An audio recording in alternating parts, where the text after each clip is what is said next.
కొంచెం సేపు ఈ టాపిక్ పక్కన పెడితే ఈ సీజేపీ పార్టీ ఏదైతే నీట్ లీక్ మీద పనిచేసిందో దేశవ్యాప్తంగా ఒక జెన్జీ ఉద్యమం క్రియేట్ అయింది. అయితే ఆ జెన్జీ ఉద్యమము ఇప్పుడు మనం అడాప్ట్ చేసుకుంటే తెలంగాణలో ఆ జెన్జీ ఉద్యమం స్ఫూర్తితోటి తెలంగాణ యువత ఏ సమస్యల మీదైనా పోరాటం చేయాలి అంటే ఇక్కడ ఉన్నటువంటి సమస్యలు ఏంటి? అసలు తెలంగాణ మొత్తం కూడా సమస్యలే ఉంది. ఒక మాట చెప్తా, తెలంగాణ తెచ్చినా అన్నట్టు కేసీఆర్ 10 ఏళ్ళ పరిపాలన చూసారు. ఇచ్చినా అని చెప్పిన కాంగ్రెస్ 3 ఏళ్ళ పరిపాలన ఉంది. తెచ్చినైనా మార్పు లేదు, ఇచ్చినైనా మార్పు లేదు. విద్యా వైద్యం మారిందా? విద్యా వ్యవస్థ మారిందా? 4000 స్కూళ్ళు మూసిండి. ఆయన కొన్ని మూసిండు, ఈయన కొన్ని మూసిండు. వైద్యం మారిందా చెప్పు? ఒకసారి మన గాంధీకి కానీ ఉస్మానియా కానీ ఎక్కడ పోతే తెలుస్తుంది. తెలంగాణ యువత కొట్లాడాల్సిన ప్రధాన సమస్యలు ఇవి. ఇప్పుడు ఆయన ఇంటిగ్రేట్ స్కూల్ కట్టిస్తుండు. ఇంటిగ్రేట్ స్కూల్ ఆయన మనమడు చదువుకుంటాడా చెప్పు? మీరు మీ మన్మన్లు మీ పిల్లలు కదా, మా పిల్లలతో చదువుకుంటే అప్పుడు కదా సమానత్వం. ప్రభుత్వ బడులు ఉన్నా అందులో వాళ్ళ మన్మన్లు చదువుకోరు కదా. మరి వాళ్ళు ఎవరి కోసం కడుతురు? అదొక డ్రామా చెప్పు. దానికోసమే కడతారు తప్ప ఏదో పేద పిల్లలకి ఇట్లా కట్టినామని చూపించి వాళ్ళ మనమల్ని ఇట్లా అంతా అమెరికాలో అక్కడ చదువుకుంటారు తప్ప మనతో చదువుకోరు. ఇప్పుడు జెన్జీ యువత తెలంగాణ కొట్లాడాల్సింది విద్యా వైద్యం మీద ప్రధాన దృష్టి పెట్టి ప్రధానమైన డిమాండ్ ఈ 2 డిమాండ్ల మీద కొట్లాడాలి. ప్రజలందరికీ విద్యా వైద్యం సమానత్వంగా అంతేనే బాగుంటుంది. ఇప్పుడు రిజర్వేషన్ అని చెప్పారు కదా, రిజర్వేషన్లు మాట్లాడే వాళ్ళందరూ మరి దేశంలో సమానత్వం లేదు, అసలు మన వాళ్ళందరూ సమానంగా ఒకటే స్కూల్ ఉందని చెప్పి ఎందుకు మాట్లాడరు? మీరు రిజర్వేషన్ అటో అని మాట్లాడు, మీ ఎజెండా ఏదో చెప్పమను. ఓన్లీ రిజర్వేషన్ దళితులకు ఎత్తేసి మిగతా వర్గాల్లో ఉండాలని కోరుకుంటారా? సమానత్వం లేని రిజర్వేషన్ ఉంటే ఎంత పోతే ఎంత? ఇన్ని సంవత్సరాలు కూడా ఇప్పుడు సమానత్వం సాధించలేదు దేశము. ఏం సాధించింది దేశము? ఏం పురోగతి సాధించింది? రోజు కులహత్యలు కావచ్చు, ప్రేమహత్యలు పెరుగుతున్నాయా తగ్గుతున్నాయా? ఎన్ని చూస్తారు? మన కరీంనగర్ కూడా పోయినట్టుగా మీరు. మరి హిందూ టైగర్ పరిపాలించే ఎంపీ ఉన్న ఏరియా పోయి చూడు, ఏం నడిచింది? కులం కనబడతలేదు స్పష్టంగా. ఎప్పుడు కూడా దళితుల మీద ఏడుచలేదండి. 1000 సంవత్సరాల నుంచి దళితులను అణచవేసి, దళితులను తొక్కేసి, దళితులను ఊరవతల నుంచి ఇంకా కూడా తెల్లారులేస్తే సిగ్గు లేకుండా దళితుల మీద పడేటువంటి దళితులు మీకు మనసులో కనబడతలేరా? ఇప్పుడు దళితులే కదా అగ్రవర్ణాల మీద ఏడుస్తున్నారు అనేటటువంటిది వినిపిస్తుంది. ఎవరు చెప్పి ఏడుస్తున్నారు? నాకైతే ఏడగానే ఏడుస్తున్నట్టు. ఎప్పుడన్నా గమనించు, అగ్రవర్ణ పైన దళిత అమ్మాయిని ప్రేమించి పెళ్లి చేసుకుంటే దళితులు చంపేసిరేనా? ఒక ఉదాహరణ చూపిస్తారా? అంటే వాళ్ళ కులం పోతుంది, వాళ్ళు అప్పుడు అగ్రవర్ణం అవుతున్నారు అనే ఉద్దేశం వాళ్ళకు ఉంటుంది కదా. అంటే మరి మేము వాళ్ళని ప్రేమించుకుంటే ఆమె దళితురాలు అవుతుందా? అగ్రవర్ణం వాళ్ళు ఎట్లా అవుతారు, దళిత వర్గం వీళ్ళు ఎట్లా అవుతారు?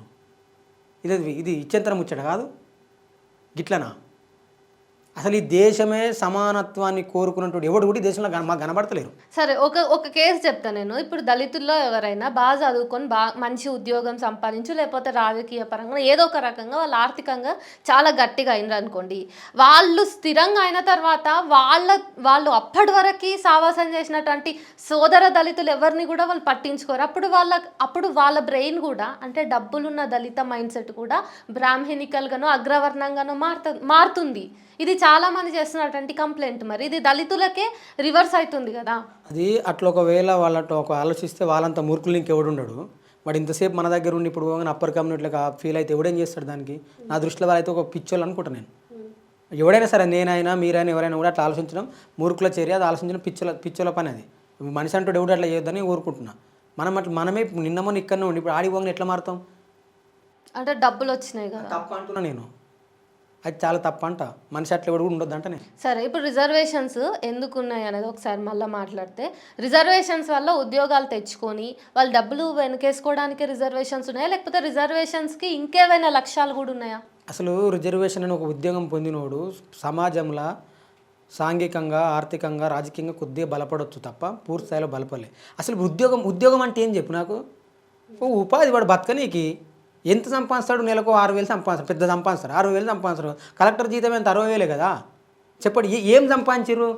ఒకవేళ మావాడు ఈ మధ్య ఏదన్నా ఎన్నుకో ముందో సంపాదించుకుని కూడా మొత్తం సీసీకెన్లు పెట్టి కథం పెడుతురు. మావాడు ఏడు సంపాదించి మనల్ని ఏడు సంపాదించారు చెప్పండి?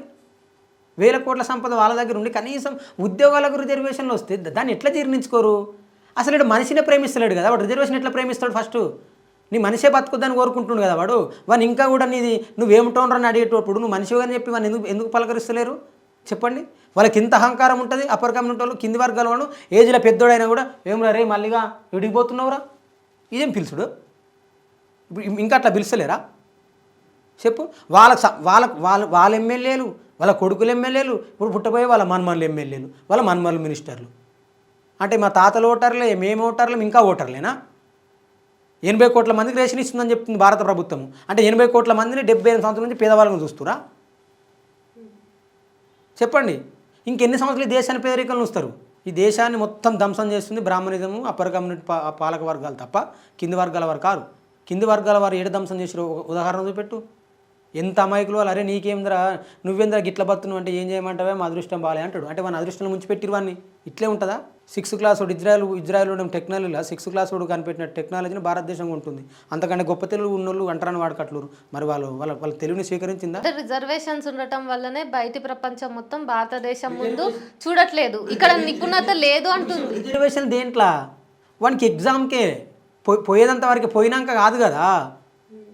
మరి రిజర్వేషన్ ఏంటి? ఇప్పుడు ఎంబీబీఎస్ సీట్ తీసుకున్నాను అనుకో, ఆయన క్వాలిఫికేషన్ తర్వాత ఏంది, ఆయన నేర్చుకోవాల్సిందే కదా.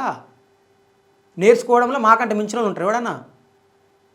కులం పనిచేయదా అసలు ఉద్యోగ కల్పనలో? కులానికి సంబంధం ఏంది? రిజర్వేషన్ అనేది అస్పృశ్యత ఆధారంగా కులం ఆధారంగా వచ్చింది. ఆయన కేవలం ఏడికి ఆ గేట్ కాడ పోయేంత వరకు, గేట్లో కూడా పోయిన తర్వాత కులం పనిచేయదు కదా. ఎవరైనా అంతే కదా, మనిషి నేర్చుకోవడమే కదా ప్రతిదీ కూడా. ఇది మేము చెప్పదలుచుకుంది. కాబట్టి మీరు రిజర్వేషన్లు ఎత్తేయాలనుకుంటే ఫస్ట్ భూములు జాతీయం చేయండి. ఎవడైతే భూమి మీద కష్టపడతాడో వానికే భూమి చెందాలి. ఒక్కొక్క సినిమా ఇండస్ట్రీ హీరోకు 100,000 ఎకరాలు ఉంటుంది. సినిమా ఇండస్ట్రీ హీరో పోయి ఎడ్లను కట్టి నాగలు కట్టి దున్ని నాట్లేస్తురా, వానికెందుకు మరి 100 ఎకరాల భూమి? శ్రమ ఎవడుందో ఫలితం వానికే కావాలి. శ్రమ ఎవరిదో సిరి కూడా వానికే చెందాలి. ఆ చెందినంత వరకు ఈ దేశంలో ఉద్యమాలు నడుస్తూనే ఉంటాయి. ఇంకెవడన్నా ఈ దేశంలో రిజర్వేషన్లో పోవాలన్న వాళ్ళకు ఫస్ట్ వాళ్ళ సొంతంగా రిజర్వేషన్ ఉంటే వాళ్ళ బిడ్డనో వాళ్ళ చెల్లెనో తీసుకొచ్చి కింది వర్గపోనికి ఇవ్వండి. అప్పుడు కులాంతర వివాహాలు జరిగితే కులం పోతుంది అంటారు. 1000% పోతుంది. ఎందుకుంటుంది? సంపద పంపిణీ జరగాలి, కులాంతర వివాహాలు జరగాలి. అట్లయితే కులం పోతుంది. అసలు కనీసం సిగ్గుండాలి ఎవరికన్నా. పక్క దేశం పోయి భారతీయులు గొప్ప వాళ్ళని మాట్లాడేటోళ్ళు మరి ఈ దేశంలో భారతీయులు ఎందుకు దాడి చేస్తారు? అంటరాను ఎందుకు దాడి చేస్తాడు? వాళ్ళు భారతీయులు గారా? వాళ్ళ మనుషులు గారా? ఒక్కడంటే ఒక్కడు ఎర్రకోట మీద చాలామంది ప్రధానమంత్రులు జెండా ఎగరేసారు. ఒక్క ప్రధానమంత్రి అయినా ఎర్రకోట నిలబడి ప్రియమైన భారత ప్రజలారా, అట్టడు వర్గాల బిడ్డలు కూడా మన బిడ్డలే, వాళ్ళ మీద మన దాడులు చేయొద్దు, వాళ్ళు మన వాళ్ళని చెప్పి ఎందుకు మాట్లాడలే? ఏ సంఘమైనా మాట్లాడిందా? ఇంకెన్ని రోజులు కింది వర్గాలకు చూస్తారు?